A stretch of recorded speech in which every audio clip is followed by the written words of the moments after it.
Today's guest on Home Care Heroes is Miki Rosanis. Miki is an occupational therapist working with an artificial intelligence company that is providing a virtual care assistant. Is this something that can help your home care agency?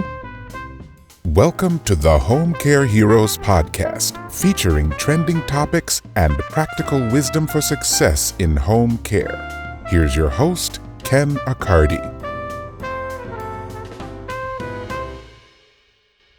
Hello, and welcome to another episode of the Home Care Heroes podcast. Today's going to be a really interesting new direction. We have a special guest named Miki Rosanis, and she's from a company called SENSI.AI. And of course, when you see those companies .ai, you're like, ooh, that's like a techie thing that I don't understand, sort of thing. But SENSI.AI, they've actually created the first virtual caregiving solution that's really in the world, and they are working with home care agencies in the United States to deploy a technology solution that is really helping assess the situation of care. And so we're going to go pretty techie today in this episode of Home Care Heroes. But without further ado, let me say thank you and welcome to the show, Miki Rosanis. Thank you so much for having me. I can't promise to go too techie though, because I'm the clinical person. Okay, yeah, we're not going to go too techie. And actually, Miki is an occupational therapist. But why don't you tell us just a little bit about you and your story, and maybe how you, found your journey through occupational therapy and to working with SENSI.AI. Yeah, no problem. So yes, as you say, I'm an occupational therapist by background, from Australia by background, and a lot of my clinical experience has been working with the elderly, working with older adults in multiple different settings, whether it's being in care homes, whether it's in hospitals, or whether it's in people's homes, and really providing them with that support and therapy around how to keep them at home for as long as possible, or whether it is keeping them safe, independent. So all of that experience has really helped to lead me towards my role here at Sensi in helping to develop the product from that clinical perspective, and bringing that domain experience to our technology, in really being able to aim towards this common goal of multiple people, is keeping people at home and allowing our older adults to age in place. Yeah, fantastic. And I mean, we all know that if we look around the world, people are living much longer lives, and we want them to live much richer lives. And we also know probably the main theme of the Home Care Heroes podcast has been in various different ways, the shortage of caregivers and how we deal with that and all those sorts of things. So thank you for that background. But let's start, really fundamentally. I mean, kind of putting on your occupational therapist hat. Let's talk about that, kind of that critical relationship between, that person needing care and their family, and then their caregiving agency. And, just from a personal story, my mom is 85, and, she unfortunately has, kind of escalating Alzheimer's, dementia. And, and we do have certain situations where, I think that her perception of her need for care isn't quite in line with the reality of her need for care and things like that. So I mean, this is something that I think all of us, first of all, in our agencies, we deal with our clients every day, but we also all deal with this in our lives. But yeah, I guess, kind of talk to us about that, kind of critical relationship between, let's say, the family, the person getting the care, and then the caring agency. Yeah, absolutely. And I think what you're experiencing and going through there is something that a lot of people can empathize with. And it's definitely something that we're getting a lot of feedback and experience within the industry now. And what my background as well as an occupational therapist has taught me is that there is a point in time where, due to multiple factors, whether it is physical, mental, cognitive, or functional, that our older adults or our seniors, their needs will start to change, and their needs will start to require support from other people, whether that is the family members or whether that is the care agencies.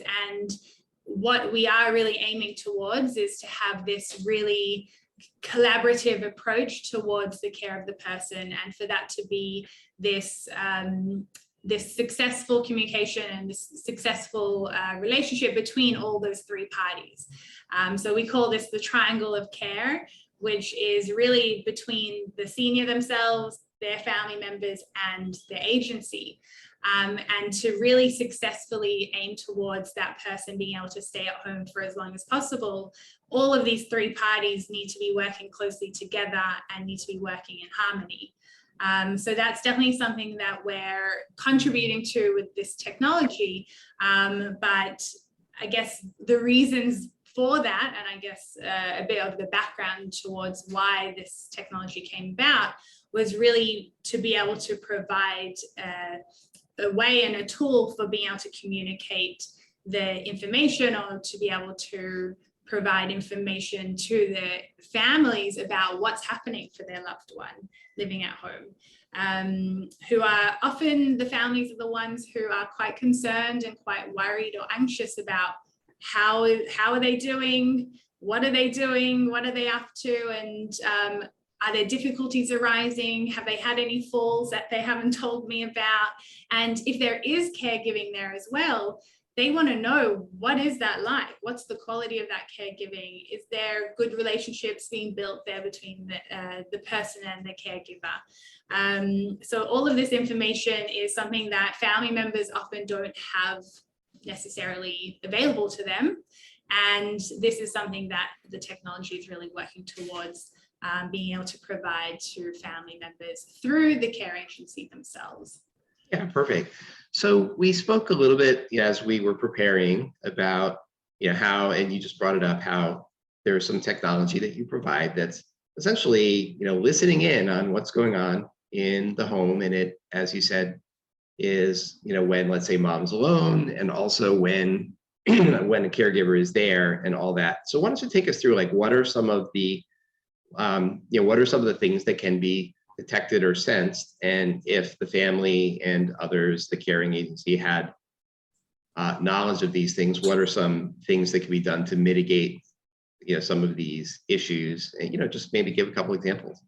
Yeah, no problem. So I guess you use the word listening. So I wouldn't necessarily use the word listening. The way that the product works is that it can pick up and analyze auditory-based anomalies. So what that means is that it is using audio or sounds from the person's environment, but the artificial intelligence has been trained to be able to pick up only when there's something of note or something triggering to have a deeper understanding of the person's health and well-being, or of the possible interactions within the environment, or if there is maybe even an emergency that has happened within the environment as well. So there are lots of different examples of how we can use this. Whether it is more of a physical type of thing. So for example, the system can pick up if there is very high levels of activity occurring at nighttime. And in the case of a certain client, the system was demonstrating that at nighttime there was a lot of toilet visits, and that the person was very frequently going to the toilet. And this, in conjunction with the fact that the person was also quite confused in the past couple of days, having high levels of those cognitive, we call them cognitive anomalies, so very confused and a bit more aggressive towards her caregivers.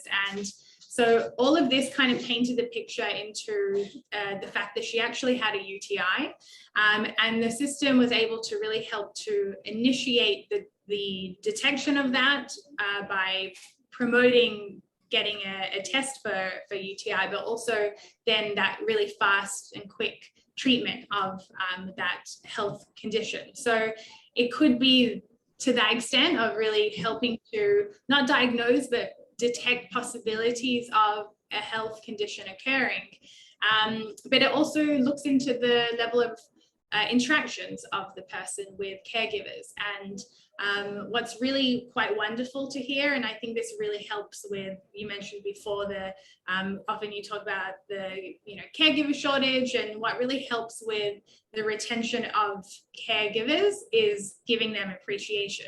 So the system being able to pick up on when there is really exceptional care that otherwise the care agencies don't know about, and the families don't really know about either unless they're there. So by being able to provide that data towards great care is happening, there's all of these wonderful interactions, there's a lot of positivity, there's laughter, the caregivers going above and beyond their role to be able to help that person, and to be able to have evidence towards that, and then to be able to give them that appreciation for the work that they're doing. There's been really great evidence to show that this really helps with the retention of caregivers within agencies as well. So I guess that's a couple of examples. I could go on for a while, many different examples of how systems being used, but no, perfect. I think we'll come back and we'll probably cover some more examples a little bit later in the show. But I think you touched on some really important things, that there is this dynamic that's going on between the caregiving and the level of interaction, and the sort of an ability to detect some happiness there and all that kind of thing. And the first example you gave, urinary tract infections is one of the biggest reasons for potentially preventable hospitalizations for seniors. And I hate to get into the detail, but it's that a lot of our elderly folks, they don't like to wake up in the middle of the night to use the restroom in the first place, so they don't drink enough fluids, and so this is a situation that does cause a lot of preventable hospitalizations, and that's great that that's something that can be detected, in addition to things a little bit more like falls and things like that. So let me just kind of take a little side trip for a second here. I think a lot of folks are they're kind of thinking, well, artificial intelligence, I don't really understand what that is. It's like way out of my realm, way out of my league. I can't even I can't even comprehend what we're talking about here on the show. But I think that it's important for folks to realize that, artificial intelligence is becoming part of our day-to-day lives, and there's a lot of things that you can detect. So like one example would be when you're watching Netflix and you've watched, some shows, and it says, you might want to watch this next or that next. That's a basic use of artificial intelligence, machine learning, and they're just looking at a lot of data and saying, oh, well, people who have watched this set of shows might like that set of shows. And another thing which, I personally appreciate is that when I'm writing my emails in Gmail, like, starting a couple of years ago, it'll just start, kind of recommending the ending of my sentence, and it'll often give me a very eloquent, ending of the sentence that I've just started, and it's right on the money and that type of thing. So really a lot of artificial intelligence is learning to, recognize patterns and, and that sort of thing. A lot of it is, just really applying statistics. And I guess another example would be that, if you ever wanted to sell your used car in the past, it would be a very, human process of somebody going through and, and there wasn't a lot of data there, but now there's a lot of data on what used cars sell for and things like that. And when you deal with these companies like Auto Trader, you could just put in, basic information or to get an assessment of, what the value of that car might be, or the ability to approve people for loans very, very quickly today. These are all, practical examples of artificial intelligence that we all have in our day-to-day lives. And so I guess my point in giving these examples is that we don't really want to be intimidated by the idea of artificial intelligence. We just want to, realize it is something that's making our lives better on a daily basis. And it's exciting that, that Sensi is, really trying to figure out a great way of applying artificial intelligence in the realm of caregiving. So with that, I guess let's go back and, talk about, a couple of other examples. Well, let's go in the direction of, you're working with home care agencies in the US, and are they generally, saying, okay, well, this is my, 24/7 case. I'm going to put Sensi in there to assess the environment, or are they sometimes even going in when they talk to a potential client for the first time and the family's not sure and the client is resistant to care?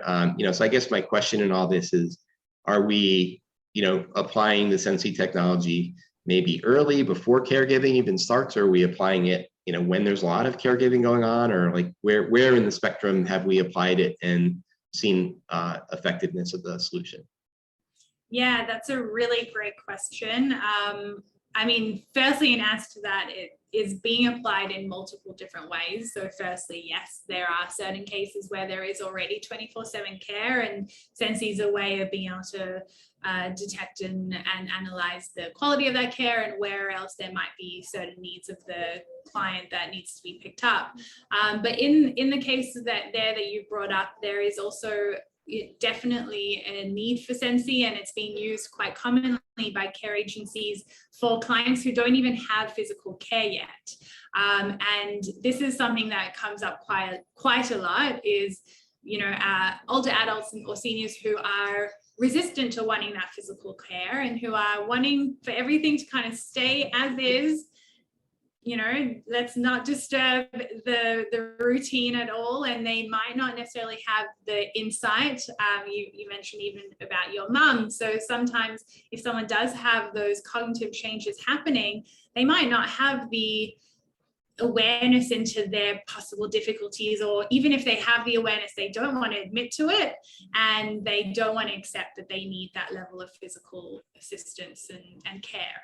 And so, the way that Sensi is being used here is that it is able to be situated into a person's home prior to physical care.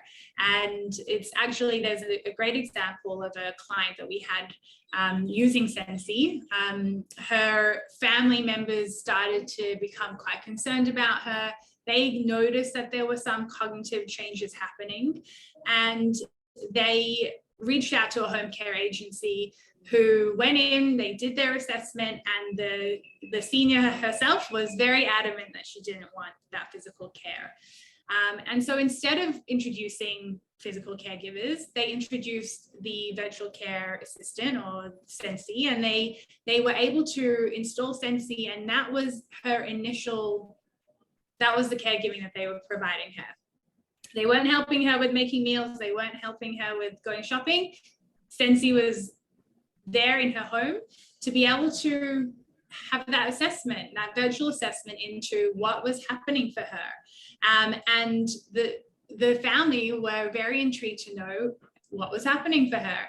So what was actually detected along the way using the Sensi system was that she was having certain periods of the day where she was more confused, where there was a lot of cognitive difficulties happening, a lot of disorientation. And this actually ended up in a fall that happened in the middle of the night. And she was, after the fall, able to get up and everything was okay. So otherwise, the family would not have necessarily known that a fall happened. But one of the risk factors of falls happening is a previous fall has already happened. So it was very important for the agency, for the family to be aware of this happening in her environment, and also around the patterns around her cognitive difficulties as well. And the information that Sensi was able to help to summarize to their home care agency and the family really helped them to implement the physical care that she needed. It also helped her to come to terms with the fact that the care that she was quite resistant to, it wasn't that she was then being introduced with 24/7 care and now she's going to have someone in her home all the time. It was there at the times where she really needed it. And the care plan was built around the intelligence and the data of the system so that she was okay with it, the family were happy with her needs being met at the time. And of course, the home care agency were able to really support her in the way that they know best in being able to care for her. And so, this is definitely something that comes up quite commonly. home care agencies are taking on board Sensi as the standard of the care that they provide. They don't only provide physical care, they also provide the virtual care agent. And I think this is something that is becoming more and more common. And I think using technology and being familiar with technology and accepting technology is really the way that we're going to be able to deal with the caregiver shortage and the crisis happening within this home care agency world. And we're really excited and passionate about being a part of that. Yeah, it is kind of interesting. I mean, what I perceive is that the industry knows that their hardest challenge is getting and retaining the best caregivers. However, most agencies I speak to, I kind of say, well, ultimately the solution, it has to be some combination of people and technology. And I think that, in general, everybody accepts that at an intellectual level, but they're not exactly sure how it's going to work. And it's a little bit of a departure from, what they've done in the past. So I think it's an opportunity. But let's, I think we've got a great introduction here. Let's kind of summarize a couple things. So, here we are, we have SENSI.AI. They have a technology that is explicitly for home care agencies to build a better relationship. There's multiple great uses for it. So one is when there's not caregiving in the home, it can detect, issues such as we've given examples of urinary tract infections, we've given examples of falls and things like that. And another thing is that, we can potentially use this as a way of establishing a care relationship when we do have that individual who's resistant to care in the first place, and say, well, listen, why don't we start with something? It's not going to be in your way. You're hardly going to know it's there. And it's going to, give us a better picture of how things are going and the care needs. And I think, not to use the word, but this is a very intelligent approach to things like that. So with that, I think we'll move into the home stretch. But Miki, how can people learn a little bit more about, Sensi.AI and, virtual care assistant platform? What should everybody do? Well, we have multiple ways of getting to know information about us. Our website is SENSI.AI, so you can have a look there at the website. But we're also very active in all forms of social media, so you can find us on Facebook and Instagram and LinkedIn, and that would be firstly, I guess, a way of understanding what we're doing. And if you're looking for more info, then feel free to reach out to us. And if you're a home care agency, we're happy to complete a demo and give you a bit more info and take you on a bit of a demo of the product itself. And yeah. Okay, great. So I think that, a lot of us, we learn via social media and by going to websites and things like that. Is there either an email or a phone number that off the top of your head that you could share? Definitely don't know I definitely don't know a phone number. And an email, that's a really good question. I wonder if my colleague will know for us. The email is Alon, A-L-N, at sensi.ai. Okay, perfect. All right, so we'll leave it at that. We won't put you through the torture of trying to find a phone number for us at this point in time. But I think that's really, really great. And, again, thank you for letting us know about this and the successes and the potential for Sensi.AI. And also, I think this is, like, as I said at the outset, I think this is a great, way of us taking that eventual reality of knowing that our agencies have to combine our physical care with, technology solutions for dealing with folks. And Sensi.AI is a great example where that is happening. So let me again say thank you to Miki Rosanis. Thank you for being on Home Care Heroes today. Thank you so much for having me. It's been great to chat to you.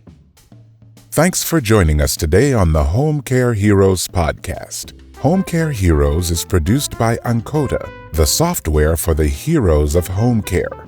You can listen to back episodes by visiting forhomecareheroes.com. That's the number 4, then the words homecareheroes.com.